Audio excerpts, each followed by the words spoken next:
Oi pessoal, tudo bem? Mais um Direito com Elas. Hoje, conforme prometido, nós vamos fazer a correção do teste do mini curso de Direito das Sucessões. Como vocês sabem, nós temos um mini curso e eu disse que para que o pessoal que acompanhou todo o mini curso em suas 23 aulas, foram 23, pudesse receber um certificado de conclusão. É claro que é um certificado simbólico, ele não tem um valor acadêmico, mas é bacana para fazer que vocês se dedicaram, assistiram às aulas. Vocês teriam que fazer o teste que eu disponibilizei para vocês desde a semana passada, e hoje à noite, depois dessa correção, hoje à noite eu vou tirar o link do ar, e aí hoje eu faria a correção, e quem acertar 60% ou mais vai receber no e-mail indicado no teste que vocês me enviaram um certificado de conclusão do mini curso de Direito das Sucessões. Combinado? Então vamos à correção?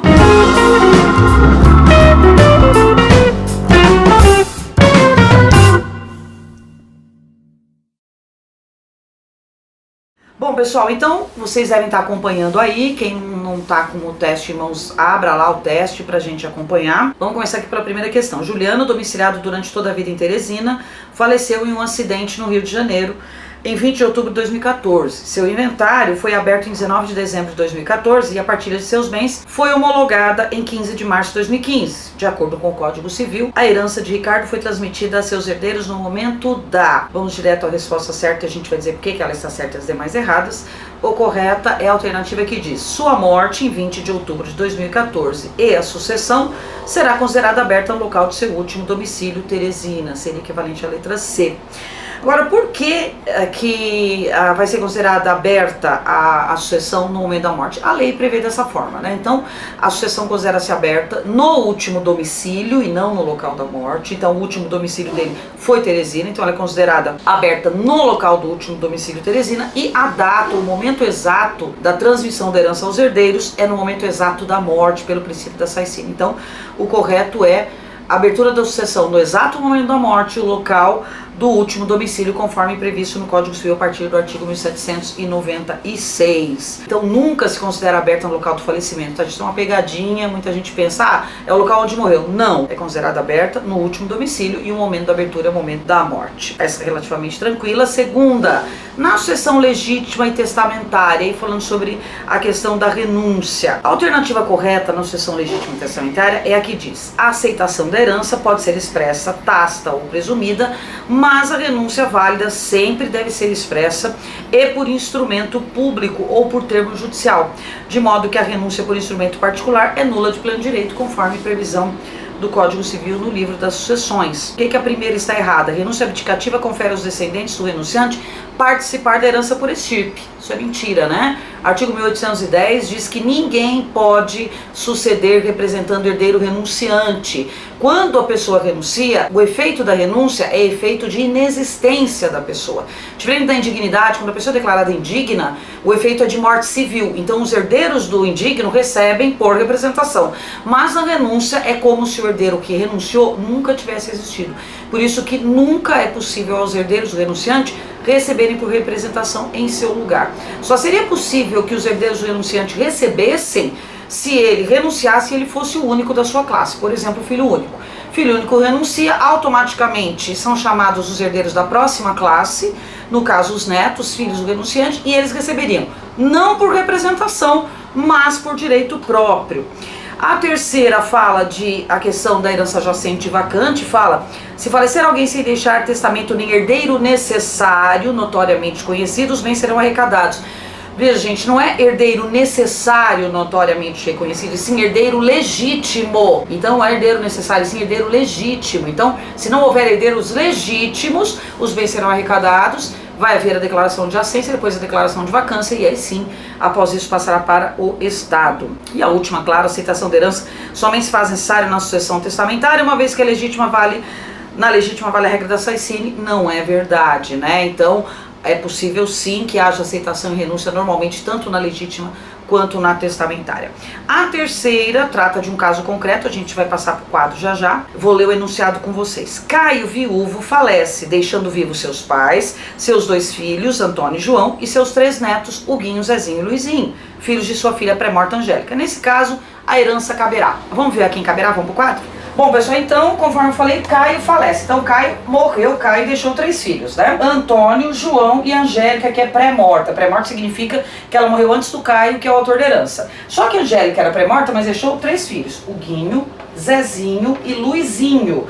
Ou seja, quando eu tenho um filho pré-morto, os herdeiros do pré-morto recebem por representação o que caberia à filha Angélica. Então eu tenho 1, 2, 3 filhos, a herança terá que ser dividida em 3 partes iguais, sendo que cada um receberá 1/3. Só que aqui o Antônio e o João receberão 1/3. A Angélica, como está morta, evidentemente que morto não recebe herança, né? A parte que caberia a Angélica, que é 1/3, será dividida entre o Guinho, Zezinho e o Luizinho. Então, Antônio e João recebem por direito próprio 1/3 da herança e os filhos da Angélica todos receberão 1/3 da herança, ou seja, dividirão entre eles 1/3 da herança que caberia a Angélica. Portanto, a alternativa é a equivalente à letra C. Aos filhos vivos Antônio e João, que recebem 1/3 da herança por cabeça, e aos netos o Guinho, Zezinho e Luizinho, que recebem 1/3 por representação na sua totalidade. Então, sempre lembrando, gente, então por representação ao herdeiro pré-morto. Vamos à próxima? Bom, pessoal, vamos lá. Júlio falece, casado com Marieta pelo regime da comunhão parcial de bens. Lembra que na comunhão parcial de bens se comunicam apenas os bens adquiridos onerosamente após o casamento. Aquilo que é por herança ou antes do casamento, não comunica. Então ela deixou a Marieta, sua mulher, e os 4 avós, paternos e maternos. Então deixou vivos seus avós paternos e maternos, os 4 avós, a esposa Marieta e 2 irmãos, Pedro e Alberto. Deixou como patrimônio uma casa adquirida após o casamento no valor de 400 mil, isso então já sendo casado. O carro que ele comprou sendo casado também no valor de 50 mil. 600 mil reais referentes a uma herança que ele recebeu depois do casamento, mas a herança não comunica. E 300 mil, que é uma casa que ele comprou antes de casar com ela. O que acontece aqui, pessoal? Quando você tem o regime da comunhão parcial de bens, ela é meeira a mulher. Então aqui, dos 400 mil que ele deixou, 200 mil já é dela, certo? Então 200 mil já é da esposa. Mais 25 mil, que é o valor equivalente à metade do carro. Então, de meação ela já tem 225 mil. Agora, como ela está concorrendo com os avós, que são herdeiros em grau maior que o primeiro, nos termos do artigo 1835 e seguintes, ela tem direito de receber metade da herança. Qual é a herança? A herança é os 225 mil restantes da outra metade, mais os 900 mil. Então ela tem direito de receber a metade disso. Então, a metade aqui de 300, 600, 900 mil é 450 mil, certo? Vou colocar aqui, 450 mil é a metade dessa herança aqui. E a outra metade da herança é a meação dele. Ela participa também porque isso é considerado herança. Então é 450 mil mais 225 mil. Até que a conta acho que eu fiz errado na resposta. Então ela tem direito a metade da meação, que é a herança dele, mais metade dos bens particulares. Então o total, e como é que vão receber? Eles vão receber apenas a metade da metade. Então, o correto é aqui, seria equivalente à letra C, caberá à viúva meeira os 250 mil referentes à sua meação. Na verdade não é 250 mil, sim 225 mil, né, gente? Eu fiz a conta errada, então leia-se aqui, não 250 mil, mas 225 mil, foi um ato falho, tá? Então é a C. Ela vai receber os 225 mil, que é metade disso aqui, mais a metade daqui dos 900 mil, que é 450. Então, se eu tivesse feito a conta correta, que na resposta acabou ficando corretamente, né? Que é 562.500 da herança total, e os avós vão dividir a outra metade, que é 562.500 da herança. Então ela recebe a metade da herança total e a outra vai ser dividida entre os 4 avós. Tá, gente? Então agora tem a letra C. Por que não é por cabeça? Porque a lei determinou que não fosse por cabeça. Quando ela, esposa ou cônjuge, concorre com ascendentes em grau maior que o primeiro, ela tem direito à metade da herança. Se ela tivesse concorrido com os pais do cônjuge falecido, ela teria direito por cabeça o mesmo que coubesse a cada um dos pais. Como eles são ascendentes em segundo grau, vale a regra do 1836 e seguintes, que diz que quando concorrer em grau maior, ela recebe a metade da herança e a outra metade é dividida entre os 4 avós. Legal, pessoal? Então isso é uma coisa que vocês têm que tomar muito cuidado, que eu tenho que fazer a divisão. Só lembrando que a questão acabou saindo com um erro de grafia, mas a correta é a letra C. Metade da meação ela tem direito e participa da outra metade. E aqui também nos 900 mil ela tem direito à metade. Beleza? Então vamos para a próxima. Vamos lá, pessoal. Maurício faleceu sendo casado com Lúcia no regime da comunhão universal de bens. Teve com ela 6 filhos e deixou um patrimônio de 1.200.000. A quem caberá a herança e que proporções? Essa é fácil, gente, embora muita gente confunda. O risco maior aqui é a confusão por causa do regime de bens. Vejam que o problema fala em comunhão universal de bens. Na comunhão universal de bens, ela já é dona da metade de tudo, ou seja, todos os bens se comunicam. De acordo com o artigo 1829 do Código Civil, gente, o cônjuge falecido vai concorrer com os descendentes, que são os herdeiros, em primeiro lugar, quando for o regime da comunhão parcial de bens, se tiver bens particulares, vai participar na separação total de bens e na participação final só faz se tiver bens particulares. Quando for comunhão universal de bens, ela concorre com os descendentes? Ela não concorre com os descendentes na comunhão universal. Ela é apenas meeira. Se ele deixou 1.200.000, quanto que ela recebe como meação? 600 mil. Então 600 mil é a meação da Lúcia, que não concorre na herança dos descendentes. Ou seja, Lúcia recebe 600 mil e os outros 600 mil são divididos em 6 partes iguais entre todos os filhos do casal. Então a correta é a letra B, equivalente à letra B.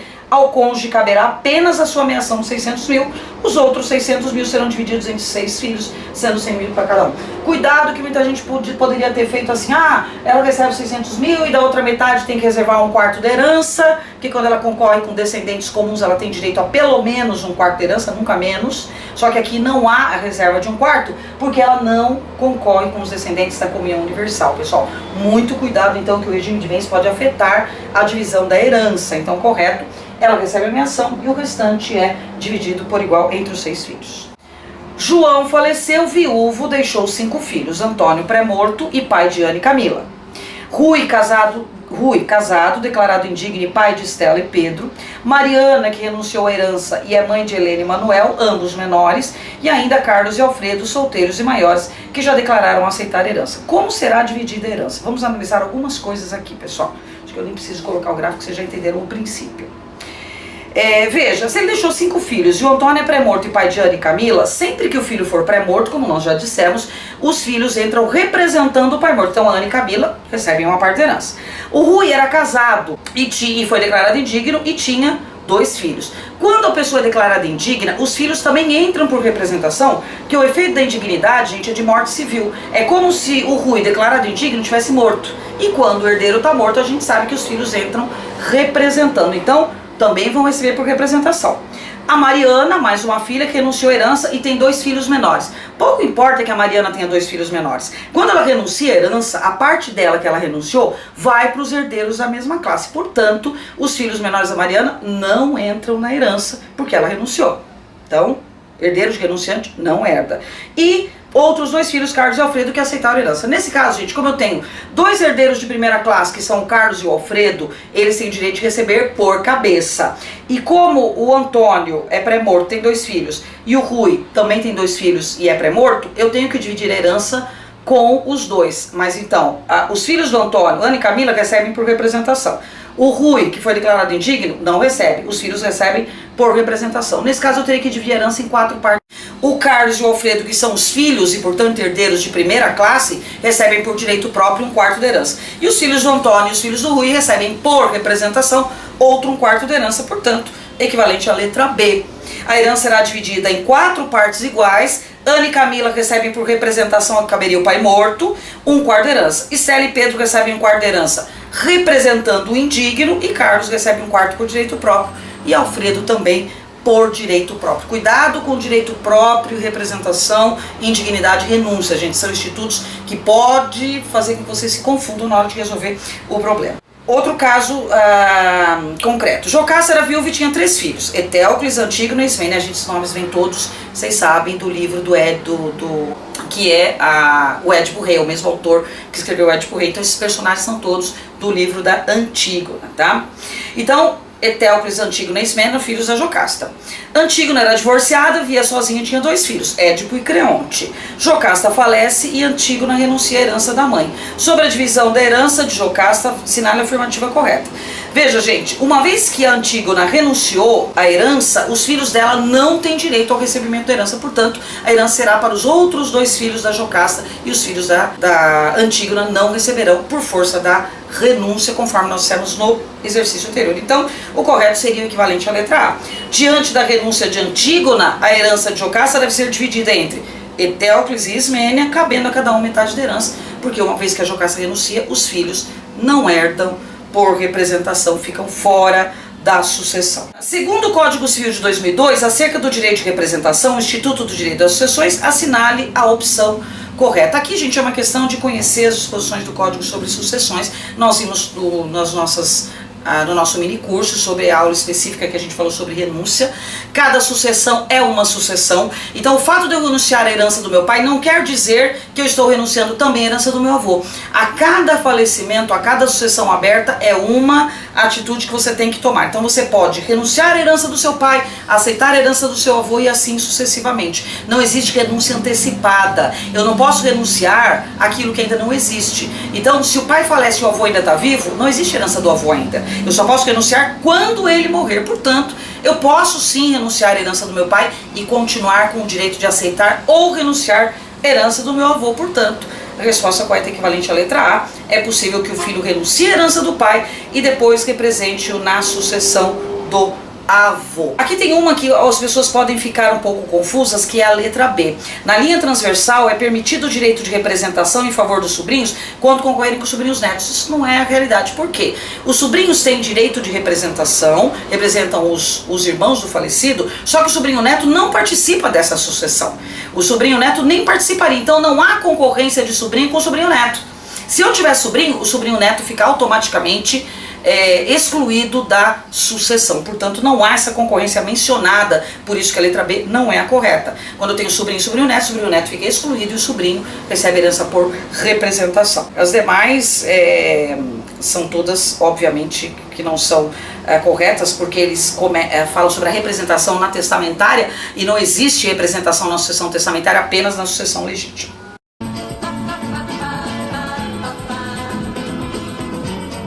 Vamos lá para a questão do Francisco. Francisco, casado com Natália pelo regime da separação obrigatória de bens, morreu na data de hoje, deixando 4 filhos, Daniela, Pedro, Maria e Joaquim, todos eles filhos comuns do decújo e da viúva. Francisco deixa como único bem um apartamento. Diante dos fatos narrados, assinale a alternativa correta. Bom, para responder essa questão adequadamente, gente, temos que lembrar o artigo 1829, que diz que receberão uma herança em primeiro lugar os descendentes concorrendo com o cônjuge, dependendo do regime de bens. Na separação obrigatória, não há herança para o cônjuge, ele fica afastado da sucessão. Então, quem vai receber nesse caso? Como a Natália era casada no regime da separação obrigatória, ela não é herdeira nem meia, ou seja, ela não recebe nada da herança. Quem recebe a herança são os filhos, única e exclusivamente. Porém, a Natália tem preservado a favor dela o direito real de habitação. Então, ela não é herdeira nem meia. De acordo com 1829, os filhos recebem a herança, então serão divididos em 4 partes iguais, são 4 filhos, né? E ela não recebe, mas tem o direito real de habitação, correta, então a letra C. Natália não é herdeira de Francisco, por força do regime de bens, mas tem direito real de habitação sobre o apartamento. Essa é bastante tranquila, só lembrando da diferença do regime de bens. Por fim, última questão, falecendo alguém sem deixar testamento nem herdeiro legítimo notoriamente conhecido, o que acontece? Nós falamos lá em cima, né, tinha uma questão parecida, mas a pegadinha é herdeiros necessários, herdeiros legítimos. O correto é herdeiros legítimos, e o próprio enunciado fala, né, falecendo alguém sem deixar testamento nem herdeiro legítimo notoriamente conhecido, letra A, os bens da herança serão arrecadados, ficando sob a guarda e administração de um curador, até a sua entrega ao sucessor devidamente habilitado ou a declaração de sua vacância. Esse é o correto. Então, primeiro, herança jacente, não aparecendo ninguém, a herança jacente torna-se vacante após 5 anos da declaração de jacência e abertura e a declaração da vacância. Os bens não aparecendo herdeiros serão entregues para o município. Então, pessoal, essas eram as questões do nosso teste do mini curso. Todos que enviaram as questões, eu vou terminar de avaliar, e todos que conseguiram acertar 60% ou mais, pelo e-mail que vocês enviaram nos testes, eu vou enviar o certificado de conclusão do mini curso Direito com Elas. Tá certo, pessoal? Então, espero que vocês tenham gostado. O vídeo ficou um pouquinho longo, então assistam até o final. Devia ter falado isso no início e não no final, né, gente? Mas divulguem pro pessoal, quem está se preparando para o concurso OAB, é bem interessante para civil, sessões da matéria cai muito em segunda fase de exame de ordem. Combinado, pessoal? E aí, na terça que vem, na semana que vem, a gente volta com um vídeo inédito para vocês. Combinado? Um beijo, até lá!